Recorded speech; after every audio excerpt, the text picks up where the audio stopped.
हाय दोस्तों, माय रियल्टल्स में आपका स्वागत है। दोस्तों, इस वीडियो में हम 4 टॉपिक्स के बारे में बात करने जा रहे हैं। नंबर 1, विश्लेषण के प्रदर्शन के बारे में मैंने जो अतीत में कहा है। नंबर 2, वर्तमान बाजार की स्थिति और ट्रेंड। नंबर 3 ए, भविष्य के बाजार विश्लेषण और इन्फ्लेशन का प्रभाव। और बी, 2031 के बाद भारत में वास्तविकता। और नंबर 4 पर है नए प्रस्ताव और नई योजनाएं। आइए पहले हम उन विश्लेषणों पर विचार करें जो मैंने अतीत में दिए हैं। इनमें से सबसे महत्वपूर्ण वर्क फ्रॉम होम है, जो 2020 कोविड लॉकडाउन के साथ शुरू हुआ था। और कई लोगों ने अलग अलग तरीकों से कल्पना की है कि भविष्य में वर्क फ्रॉम होम कैसा दिखेगा। लेकिन उस समय मैं बहुत स्पष्ट था कि वर्क फ्रॉम होम कभी स्थायी नहीं होगा। भले ही ये अस्तित्व में हो, ये केवल 30% था और कार्यालय स्थान का उपयोग बड़ी कंपनियों की तुलना में छोटी और मध्यम आकार की कंपनियों के लिए अधिक होगा। इन्फोसिस के पूर्व अध्यक्ष नारायण मूर्ति ने भी वर्क फ्रॉम होम का विरोध किया। वर्क फ्रॉम होम के कारण बहुत सारे नुकसान हैं। यहां तक कि मैंने जो सर्वेक्षण किया था उसमें भी केवल 30% कर्मचारियों ने वर्क फ्रॉम होम में रुचि दिखाई। Market crash rumours. 2020 में कोविड के समय में और उसके बाद कई लोगों ने सोचा कि रियल्टी की कीमतें 50 से 70% कम हो जाएगी। मैं स्पष्ट रूप से ऐसा नहीं कह रहा हूं कि रियल्टी बिक्री की मात्रा में कुछ कमी आई है, लेकिन प्रॉपर्टी के भाव में कोई डिस्काउंट नहीं है। अभी आप बाजार देख सकते हैं तो कई लोगों ने टिप्पणी की है कि वर्क फ्रॉम होम की वजह से कॉमर्शियल रियल्टी की मांग अब मौजूद नहीं रहेगी। मैंने पुष्टि की है कि केवल 30% office space work from home से प्रभावित होगा। इसके अलावा मल्टीनेशनल कंपनीज की तुलना में छोटी और मध्यम आकार की कंपनियों की अधिक मांग होगी। लीजिंग अब बाजार में बहुत सक्रिय है। 5वीं से 15वीं मंजिल वाली बड़ी इमारतों की बहुत मांग है। दूसरी ओर 2019 में मैंने 50 से 65 लाख बजट में डुंडीगल क्षेत्र में विला की सिफारिश की। अब वो 1.2 से 1.5 करोड़ में बिक रहा है। हर बार मुझे मार्केट के ट्रेंड का अग्रिम विश्लेषण करने के लिए कहा गया था। 2020-21 में मुझे चेवेल्ला क्षेत्र में जमीन खरीदने की सिफारिश की गई थी। डुंडीगल एरिया विलास और चेवेल्ला लैंड्स ने 2 सालों में 200 से 300% रिटर्न दिया।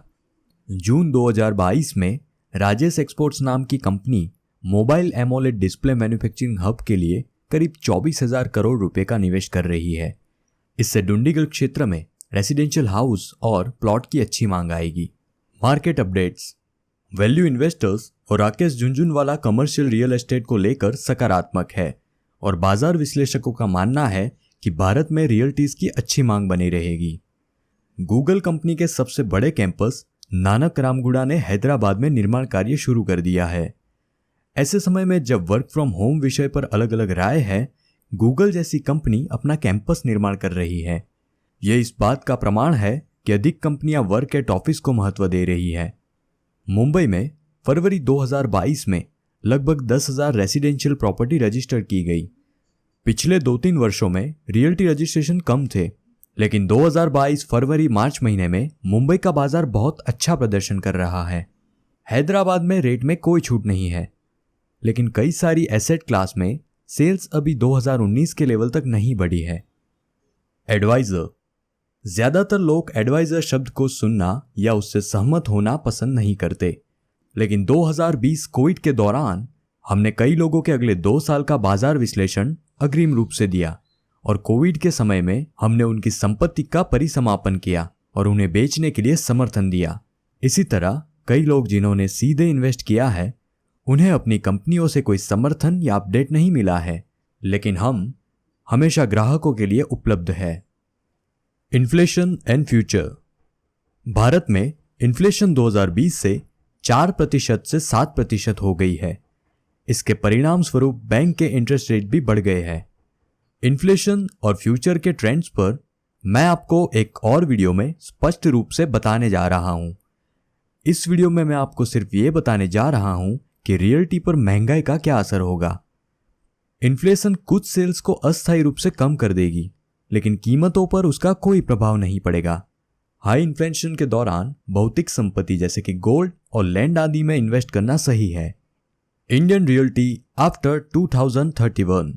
2031 के बाद भारतीय वास्तविकता कैसी होगी? क्या भारत में रियल एस्टेट इन्वेस्टमेंट्स पर रिटर्न में बड़ा बदलाव होने जा रहा है?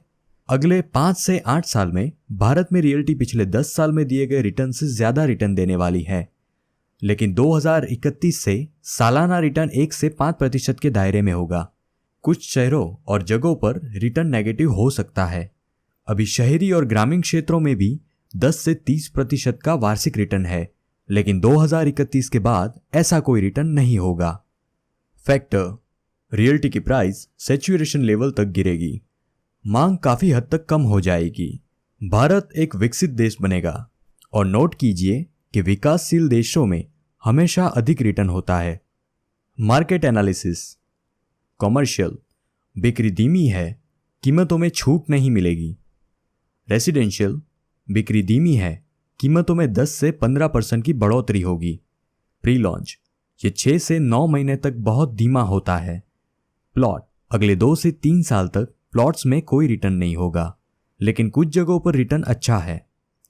विलास: मैं विला की सिफारिश कब करूं? अगले 2-3 सालों में भी 30 से 50% का वार्षिक रिटर्न होगा। रियल एस्टेट में निवेश करते समय इन बातों का ध्यान रखना चाहिए। एफडीआई, सरकार सुधार, जनता की मांग और पिछले 2-3 साल का रिटर्न। बोनस: राजनीतिक परिवर्तन के प्रभाव पर विश्लेषण।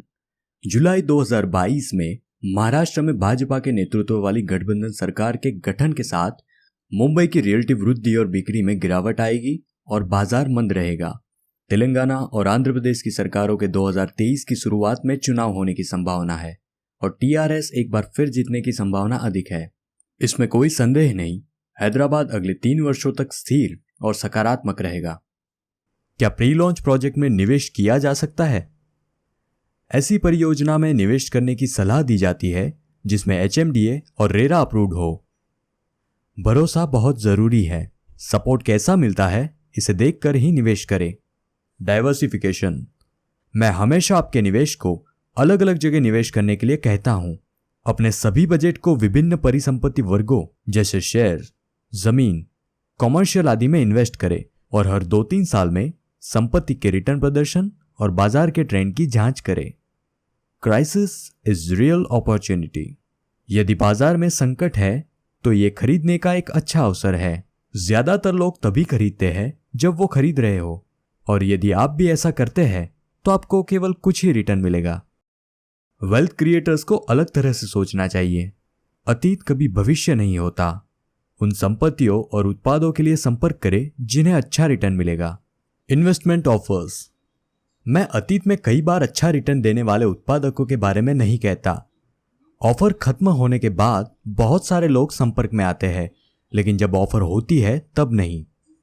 बहुत से लोग अपना विश्लेषण करते हैं और निवेश करते हैं।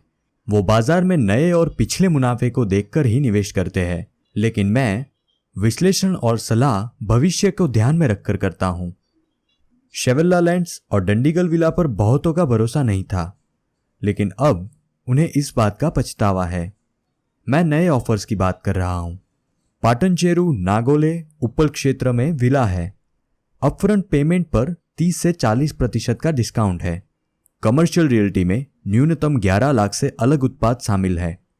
जमीन में बेहतर रिटर्न देने वाली संपत्तियां 15 लाख रुपए से लेकर है। हम आपके बजट और प्लानिंग के अनुसार प्लान दे सकते हैं, तो आप हमसे संपर्क कर सकते हैं।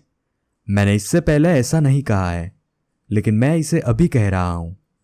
कई लोग रियल्टी इन्वेस्टमेंट में गलतियां करते हैं, खास तौर पर जमीनों में ठगाई की जा रही है। प्रॉपर्टी खरीदते समय आपको इन 2 बातों का ध्यान रखना होगा। एक तो ये कि लीगल डॉक्यूमेंट्स की जांच करें, और दूसरा जांचें कि रीसेल मौजूद है या नहीं।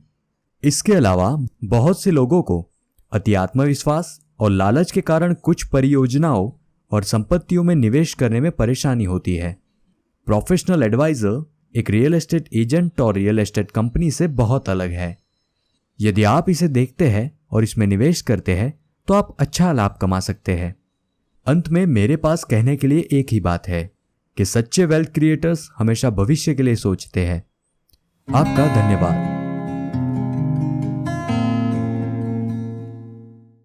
ऐसी ही वीडियोस के लिए हमारे चैनल को सब्सक्राइब करें और नोटिफिकेशन के लिए बेल आइकन प्रेस करें।